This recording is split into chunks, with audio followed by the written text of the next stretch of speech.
The Amazon S3 How-To Video Series is an in-depth video guide on everything from what is Amazon AWS and S3 to streaming S3 videos and many features in between. Have a look below this video to see a list of the titles and times of each video in this series. Now, in order for you to make a more informed buying decision, I've created this sample video for you. This sample video contains a snippet of a few videos in this series so you can see and hear the quality that you're about to download.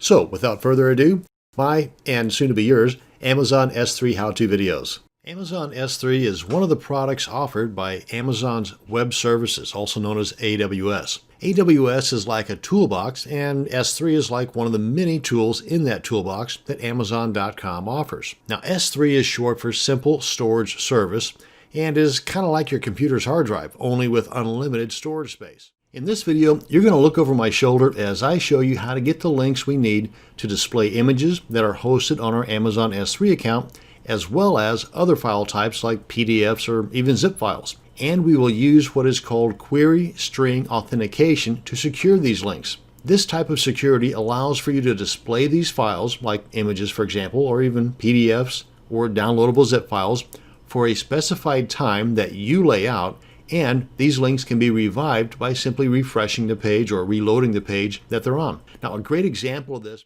in the next two videos, I'm going to show you how to stream videos from your website.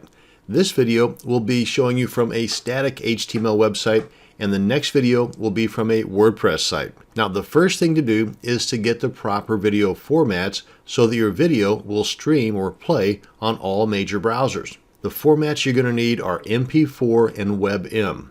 If you do not have these two formats, but you have a different format, like say for example MOV or WMV or AVI, then you can use a file converter to get the MP4 and WebM. Now you can do a search for video file converter, and let me just show you what I'm talking about here.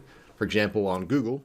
I hope this puts to rest any questions you might have regarding the audio or video quality. I hope this small sample was to your liking. If you still have any questions, please let me know. And I reply to all emails within just a few hours, so if you do not hear back from me within 24 hours, that means I did not receive your email, so go ahead and send it again. Thank you very much for your interest in my videos. Now go hit that add to cart button, and I'll see you on the other side.